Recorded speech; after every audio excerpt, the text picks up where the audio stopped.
Good morning everyone, আমি প্রিয়াঙ্কা আর আমার channel Priyanka মনিক ব্লগের আরও একটি নতুন ভিডিওতে আপনাদের সবাইকে জানাই স্বাগত। আশা করি আপনারা সকলেই ভালো আছেন এবং সুস্থ আছেন। আজ নীল পুজো, নীল ষষ্ঠীর পুজো আমরা সকলেই কিন্তু করে থাকি সন্তানদের মঙ্গল কামনার্থে। তো আমার পরিবারের সকল সদস্যবৃন্দদের জানাই নীল ষষ্ঠীর বা নীল পূজার অনেক অনেক শুভেচ্ছা ও আন্তরিক অভিনন্দন। কাল চৈত্র সংক্রান্তির আগের দিন এই নীলের পুজো হয় আর আমরাও নীল পুজোর উপাস করেছি। তো আমি সকালবেলায় একটা ছোট্ট দেখে শর্টস ছেড়েছিলাম, মিনি ভ্লগও বলতে পারেন। তো আশা করব আপনারা ওটা অনেকেই দেখেছেন এবং বুঝতেও পেরেছেন যে একটা বড় ভ্লগ আমি আনতে চলেছি বা এতক্ষণে এনে ফেলেছি। তো এটা ছিল কালকের বিকেলবেলায়। আমি ওই যে বলছিলাম না, ঘরদোরগুলি বেশ ঝাড়পোছ করতে হয়, তো পরিষ্কার করেছিলাম। তো সেই ভাবলাম আপনাদের সঙ্গে একটু শেয়ার করি। আর ওটা ছিল আমার 9 মাসে। তো আমার মায়েরা 6 বোন এবং 1 ভাই, মানে আমার একটা মামা 6টা মাসি।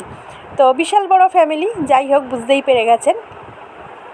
তো এখন আজকের সকালে আমি রান্নাবান্না করতে, যেহেতু আমার উপাস, আর এই মানে বছরে 2টো দিন আমাদের বাড়িতে একদম নিরামিষই রান্না হয়, আজকে আর কালকে। তো আজকের করেছিলাম গোবিন্দভোগ চাল মুগ ডাল দিয়ে একটু খিচুড়ি আর আলু ভাজা, আর কিছুই কিন্তু করিনি।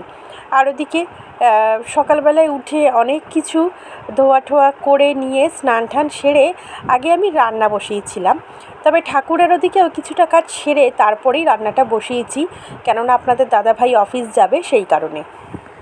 মানে ঠাকুরের বাসন টোসন মেজে, ঠাকুরের জল ঠল তুলে অনেকটা কিছু ওই দিকটা সামলে নিয়ে তারপরে এদিকটায় রান্নাটা বসালাম। ওই যে দেখছেন বোতলগুলি, মানে বিস্কুটের কৌটো, আরও অনেক যে কৌটো, মানে কি বলবো, একটু বড় বড় কৌটোগুলির মধ্যে আমি মানে মাসের সদাই পাতিগুলি রাখি, যেমন গুঁড়ো মশলা বা তেলের প্যাকেট, এগুলি যে স্টোর করে রাখি যেই কৌটোগুলির মধ্যে, সেগুলিও সকালবেলায় আজকে সব ধুয়ে দিয়েছি। তারপরে আমি স্নান টান কমপ্লিট করে পুজোর ওদিকে কিছুটা কাজ সেরে তারপরে রান্নাটা বসালাম। তো এখন কৌটোগুলি যেহেতু সকালে ধুয়ে দিয়েছি, অনেকটা জল ঝরে গেছে, এবারে শুকনো কাপড় দিয়ে মুছে জিনিসপত্রগুলি সমস্ত কিছুটাই ভরে দেবো। আর এদিকে খিচুড়ির মধ্যে আমি দিয়েছি দেখুন একটু বিনস, কুমড়ো, আলু, ফুলকপি, সবজি মোটামুটি ছিল যা, তাই দিয়েই খিচুড়িটা বসিয়ে দিয়েছি। আর ওদিকে সবজিটা আমার ভাজা হয়ে যেতে সবজিটা খিচুড়িতে অ্যাড করে দিয়েছি। আর আজকে ইন্ডাকশানে খিচুড়িটা বসাইনি, কেননা স্টিলের ডেচকি বা হাঁড়িতে খিচুড়িটা বসালে বেশ কিন্তু নিচেটা লেগে ধরে, তাই আজকের গ্যাসেই করলাম, অ্যালুমিনিয়ামের হাঁড়িতে। আর এদিকে এখন আমি আলু ভাজাটা বসিয়ে দিলাম, কেন খিচুড়িটা ফুটতে আলু ভাজাটা কমপ্লিট হয়ে যাবে। এদিকে তাড়াতাড়িও করতে হবে, আপনাদের দাদাভাই অফিস যাবে, তারপরে আমি পুজোর কাজ করব, মানে ঘরের ঠাকুরকে দেবো। আর দুপুরবেলায় গেছিলাম মন্দিরে, আসলে ঘরেও আমাদের পাথরের শিবলিঙ্গ আছে, আপনারা দেখেছেন, তো তাকেও তো দিতে হবে। তো প্রথমে সেখানেই দিই প্রত্যেক বছরই। তাই ঘরের ঠাকুরকে, যেহেতু পাথরের শিবলিঙ্গটা আমার ছোট, আর মানে শিব ঠাকুরটা আমি যেটার মধ্যে রেখেছি সেই জায়গাটাও কিন্তু ছোট, সিংহাসনটা ছোট দেখেই, তাই ঠাকুরের মাথায় আমি মোটামুটি ঘরেতে কোনো রকম ফল দিই না, বেলপাতা আর আকন্দ ফুল দিই, আর মন্দিরে ফল টল নিয়ে যাই যা যা লাগে, ধূপটার গোটা, আকন্দের মালা, গোটা ফল। আর আমার শাশুড়ি মাকে দেখেছি যে নীল পূজার দিনে শিবের মাথায় আমাদের গাছের থেকে পেড়ে একটা কাঁচা আম দেয়, তারপরে মানে কালকে আমাদের আম ডাল রান্না করব প্রথম, তার আগে আমরা আম খাই না। আমি এটা আগেও বলেছিলাম, তাই আপনাদের দাদাভাই সকালবেলায় গাছ থেকে একটা বোটা সমেত আম পেড়ে দিয়েছে, সেটা আমি ঠাকুরের মাথায় দিয়েছি। ওদিকে আলু ভাজা করাটা কিন্তু হয়ে গেল, আলু ভাজাটা তুলে নিয়ে এখন খিচুড়িটা সম্বাদ দিচ্ছি। যেহেতু নিরামিষ তাই শুধু একটু আদা কেশারে ঘষে নিয়েছি, কেননা বাটা মশলা শেষ, আর ওই বাটা মশলা থাকলেও আমি দিতাম না, কেন ওটা তো আমিষের ছোঁয়াছুঁয়ি হয়ে গেছিলো। তো এখন খিচুড়িটা সম্বাদ দিয়ে নিলে আর তারপরে খিচুড়িতে একটু ঘি আর ভাজা মশলা ছড়িয়ে দেবো, ব্যাস, তাহলেই খিচুড়িটা কিন্তু কমপ্লিট হয়ে যাবে। আর এমনিতেও আমি রান্নায় নুন মশলা কিছু দেখি না, আন্দাজে যা দিই মোটামুটি ঠিক হয়ে যায়, রান্না করতে করতে এমনই একটা অভ্যাস হয়ে গেছে। তবে আজকের বললো মা, আজকে না খিচুড়িটা কিন্তু খুব সুন্দর হয়েছিল খেতে, আমার মেয়ে আর কি বলল। তো এখন মশলাটা এদিকে কষছে, আর কিছুটা খিচুড়ি তুলে নিয়ে আমি কড়াইতে ঢেলে দেবো, আর বাকি খিচুড়ির সাথে কড়াইয়ের খিচুড়িটা আবার হাঁড়ির মধ্যে ঢেলে মিশিয়ে নেবো। কেন পুরো হাঁড়ির খিচুড়িটা তো আমি কড়াইতে দিতে পারবো না, কেন ঘরের যে রান্না করি আমি রোজের রান্নার আমার কড়াইগুলি কিন্তু বড় বড়ই, কিন্তু ততটাও বড় না যে হাঁড়ির খিচুড়িটা পুরোটা কড়াইটাতে ধরে যাবে। তাই অল্প একটু খিচুড়ি তুলে এখানে মিশিয়ে নিলাম।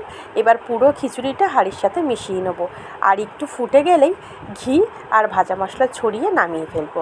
তো আজকে রান্নার বেশি কিছু ছিল না, প্রত্যেকবার নিরামিষই রান্না করে দিই, তবে আজকে আপনাদের দাদাভাই বলল যে তুমি এক কাজ করো, খিচুড়িই রান্না করে ফেলো, আর ওই ডাল ভাজা ভুজি ওইসব কিছু করতে হবে না। আমি বললাম ঠিক আছে। তো খিচুড়িটা মেশানো হয়ে গেল, এবারে একটু দিয়ে দেবো ঘি, আর দিয়ে দেবো ওপর থেকে একটু ভাজা মশলা। তবে ঘিটা কিন্তু আজকের আমাদের তো নেট থেকেই ঘিটা নিয়ে নেয় একবারে বড় কৌটোটা, আজকের মিষ্টির দোকান থেকে কিনে এনেছে ঘিটা। তবে ঘিয়ের গন্ধটা কিন্তু বেশ সুন্দর ছিল। আর আমি অবশ্য ঘি ভালোবাসি না অতটা খেতে, মানে ওই ভাতের সাথে নিয়ে কাঁচা খাই না, বা খিচুড়ির মধ্যে দিয়েও খাই না, ওই যেইটুক মিশিয়ে দিই সেটাই খাই। তবে আজকের ঘিয়ের গন্ধটা কিন্তু বেশ ভালো লাগছিল। তো ভাজা মশলাটাও ছড়িয়ে দিলাম, খিচুড়ি কমপ্লিট হয়ে গেছে। আপনাদের দাদাভাই টিফিন বক্সে দেখুন আমি খাবার দিয়ে দিয়েছি। এবারে আমি বসে পড়েছিলাম পুজোতে। তো পুজোর অনেক কিছু এনেছিল, যেমন ফলমূল থেকে শুরু করে ডাব, দুধ, সন্দেশ, ওই যে আমটা পেড়ে রেখেছে, আর আজকে না সাবু ভিজিয়েছি।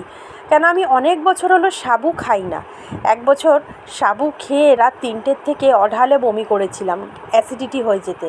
তারপর থেকে আমি উপবাস করে আর সাবু খাই না। তবে এবছর আপনাদের দাদাভাই বলছিল একটু সাবু মেখো না, খুব খেতে ইচ্ছা করছিল, তাই সাবুটা স্নান করে উঠেই আগে ভিজিয়ে দিয়েছি। তো এদিকে ঘরের ঠাকুরকে দিয়ে দিয়েছি। তো এখন চলে যাচ্ছি মন্দিরে। এবছর একা যাইনি, আর প্রত্যেক বছর মেয়েরা যায় সাথে। আর এবছর ঝুমা আমাকে সকালে বলল যে তুমি তো মন্দিরে যাবে জল ঢালতে, আমিও কিন্তু তাহলে যাবো। আমি বললাম ঠিক আছে। ঝুমা বলতে আমাদের পাশে যে জেঠিদের ফ্ল্যাট হয়েছে, ওরা এখানে এসছে, ওদের ওই যে দুটো ছোট্ট ছেলে আছে ওদের মা, তো ওরাও গেছিলো, বাচ্চা দুটোও গেছিলো। তবে আজকের একটা বেশ বিশাল বড় ব্যাপার হয়েছে, যেটা কোনো বছর আমাদের সাথে হয়নি। মন্দিরে যথারীতি গেছি, এবার ঘর থেকে মন্দিরটা এই ধরুন মিনিট 5-এর দূরত্ব। এবারে সেখানে এই দুপুরবেলা তো আর খালি পায়ে আমি যেতে পারিনি। তো আমার মতনই আমি যে জুতোটা পরে গেছিলাম, জুতোটা বেসিক্যালি আমার ছোটো মেয়ের। তবে আমি বুঝতে পারি না, মন্দিরে মানুষ পুজো দিতে আসে, তবে এই রকম চিন্তাধারার মানুষও আসে যে উপাস করে ঠাকুরের কাছে পুজো দিতে এসছে। সেম দেখতে ওনার জুতোটাও, নিজের জুতো পায়ে দিলে মানুষ কি বোঝা যায় না? মন্দিরে এসে আজকে আমার জুতো চুরি হয়ে গেছে। আমার নতুন জুতোটা পরে চলে গেছে, নতুন বলতে 2-3 মাস হয়েছে, জুতোটা আমি কিনে দিয়েছি মেয়েকে। আর ওনার প্রায় অনেক বছরেরই, মানে অনেক বছর বলতে হলো মোটামুটি বছরখানেক হবে জুতোটা পরেছে। একটা জুতো দেখলেও তো বোঝা যায় যে কতদিন জুতোটা ইউজ হয়েছে। অনেক দিনের পুরনো জুতোটা, যেহেতু একই রকম দেখতে, তো জুতোটা সেই কারণে ছেড়ে রেখে চলে গেছে। মানে কিছু মানুষ এরকম মেন্টালিটিরও আসে যে মন্দিরে এসে জুতোটা এক্সচেঞ্জ করে নিয়ে চলে যাব। তো এটা যে যার নিজস্ব ব্যক্তিগত ব্যাপার। তো বাধ্যতামূলক কী করবো, আমি তো খালি পায়ে আসতে পারবো না, তাই ওনার জুতোটাই আমাকে পরে আসতে হয়েছে। তো এদিকে বাবার মাথায় জল ঢালা হয়ে গেছে। আর এই যেটা শিবলিঙ্গ, এই যে সবাই ফুল বেলপাতা দিচ্ছে, আমরা সেখানেই জল ঢালি। যে মূর্তিটা আছে বাবার, সেখানে জল ঢালতে দেয় না। আগে দিত, তবে এখন আর দেয় না। তো সেই কারণে এখন এখানে ওই পুষ্পাঞ্জলি হচ্ছে, ফুল মালা দানের মন্ত্র বলছে, ওগুলোই এক এক করে কমপ্লিট করে তারপরে ব্রত কথা পড়লো। ওই যে পাশে ঠাকুরমশাই মানে বিপ্লবদা বসে আছে, বিপ্লবদাই 10:30 নাগাদ এসেছিলো মন্দিরে। এবার অনেকক্ষণ থাকবে, সন্ধ্যেবেলা আরেকজন আসে রাজেশদা বলে, দুজনে মিলেই মিলেমিশে পুজোর দিকটা সামলান। তো বেশ সুন্দর জোরে জোরেই মন্ত্র উচ্চারণ করে, আর জোরে জোরেই কিন্তু ব্রত কথাটা পড়ে। বেশ ভালো লাগে জানেন তো, পুজোর দিনগুলিতে এরকমভাবে দেখুন সবাই কি সুন্দর করে লাল সাদা শাড়ি পরেছে, ম্যাচিং করে সেজেগুজে মন্দিরে গেছি আমরা সবাই মিলে। তো পুজোটা আমার মোটামুটি ভালোভাবেই কেটেছে। আপাতত শরীর ঠিকই আছে আপনাদের আশীর্বাদে। আবার কালকে সকাল থেকে চলবে যুদ্ধ পাঁচরের। তো কালকেও একটু দেরি হবে ব্লগটা দিতে, তবে আমি জানি আপনারা মানিয়ে গুছিয়ে নেবেন। আমটা বিপ্লবদাকে জিজ্ঞেস করেই বাবার মাথায় দিলাম, কেন ওখানে দিলে তো পড়ে যাচ্ছে, অত ফল তো ধরা যাবে না ঠাকুরের জন্য। আর এদিকে ঝুমা একটা নীলকণ্ঠের মালা এনেছিল, ও অত দূর এগোতে পারছিল না দেখে আমাকে বলল তুমি একটু মালাটা পরিয়ে দাও।